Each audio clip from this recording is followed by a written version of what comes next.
Yankee Doodle went to town, riding on a pony. Stuck a feather in his cap, called it macaroni. Yankee Doodle, keep it up.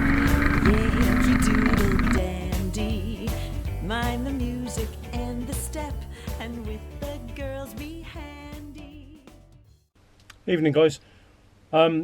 Just on a short one now, so you won't have time to go and get coffee and biscuits, I'm afraid, or cake. I was asked by one of the forum members, Wobbo, about a problem he's got with satellite navigation mounts on his ZZR, and I explained to him that I'd made my own up using an old bar end weight.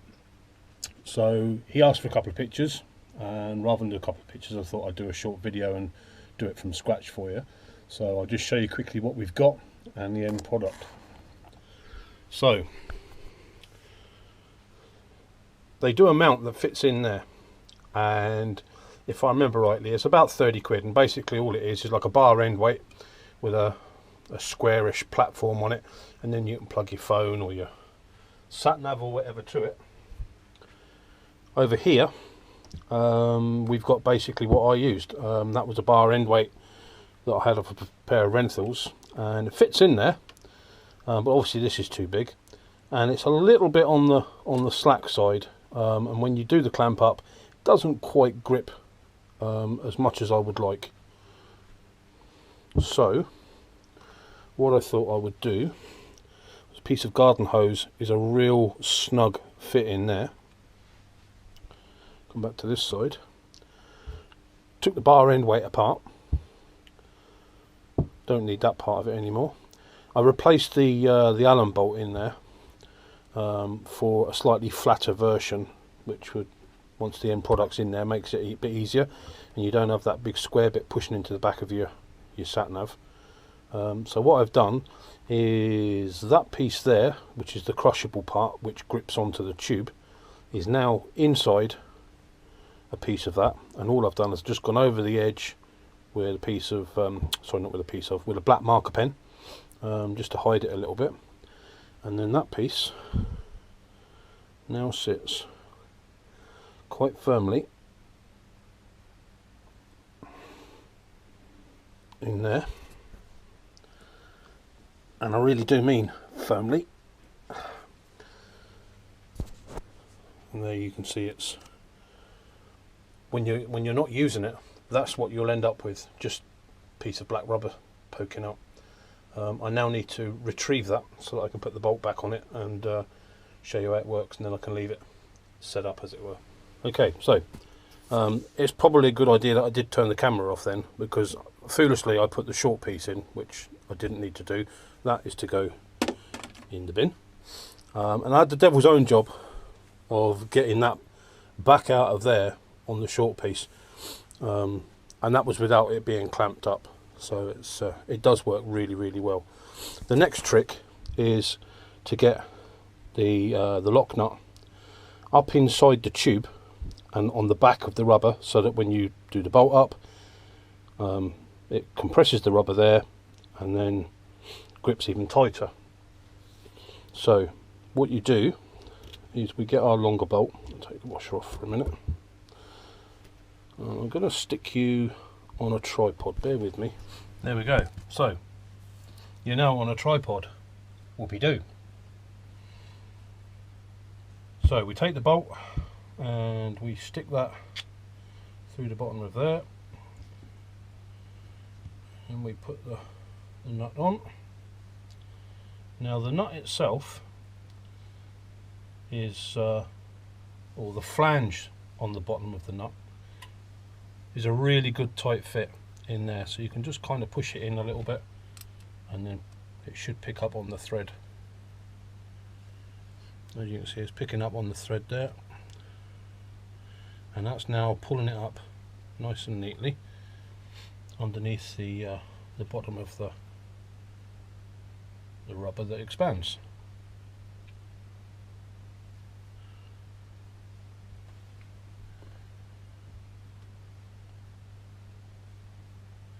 It's almost there. I don't want it to expand the rubber. There we go. It's just touched onto the rubber now. I don't want it to expand it because it's already a tight fit getting it in there. So now what we do is we undo it, and as long as we're careful with it, the nut stays in situ and it won't go anywhere, because as I said, it's a real tight fit inside there. I'm not sure if you can see that in there. Let's try to put a bit more light on the situation.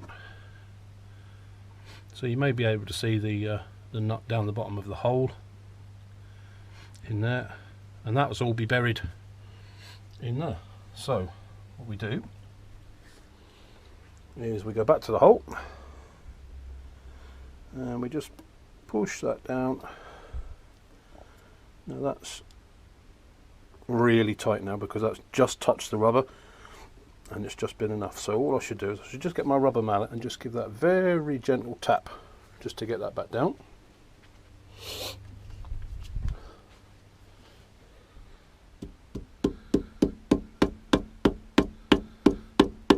Now what you'll see is the outside skin of the hose is actually puckering up and coming away.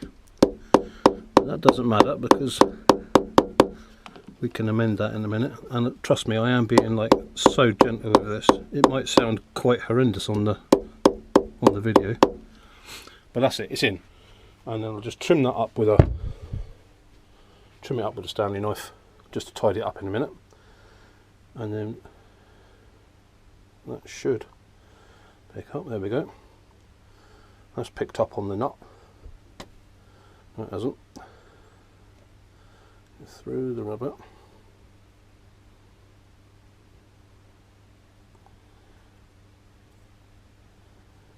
There, now it's on the nut. There. And I could probably pull the bike out with that if I wanted to, if my little pinkies were a bit stronger. So that's that bit in there. I'll trim that with a Stanley knife. You don't need to see that, and I'll just amend it. I've had this in here now for the best part of 6 months, but it was on another piece of hose that I knackered taking out to show Wobbo. I'll just trim that up and you can come back in a second. Okay, so here's the pouch. Let's just move you up a wee bit. Here's the pouch. Got this off of Fleabay for, I think it was £7, something like that. It comes with a piece of foam in it, and on the back there's a Velcro pad there so you can stick it on. I just don't trust Velcro for expensive equipment, but there is a piece of metal in there as well, which helps. And then all I've done, I just found a piece of scrap metal and just cut a hole in it, which just happens to be the same size.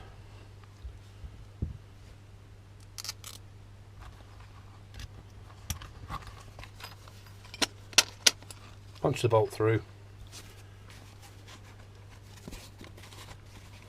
That goes over that way, and then I haven't got my sat nav out here, but if I put the iPod in there, you can see once it's zipped up, it's all tickety boo, and there's a little watertight slot there for putting the cables through.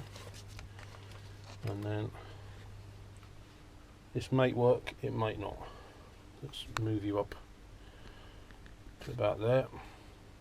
You should be able to see from that.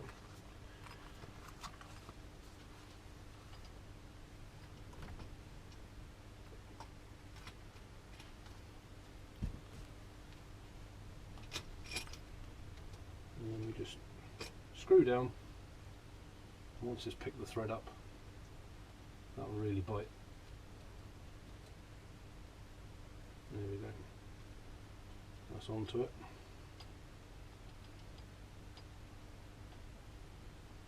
I think. Now, unfortunately, I've got rather a long thread. There we go. Now that's almost bollocksed it.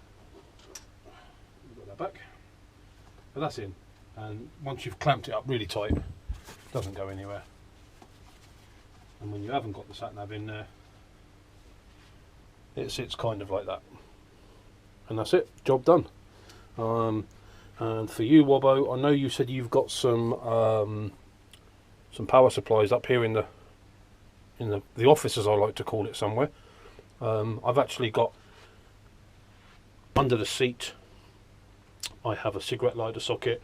12-volt outlet, whatever you want to call it, and I've run the cable for the sat-nav all the way along the tubing of the frame.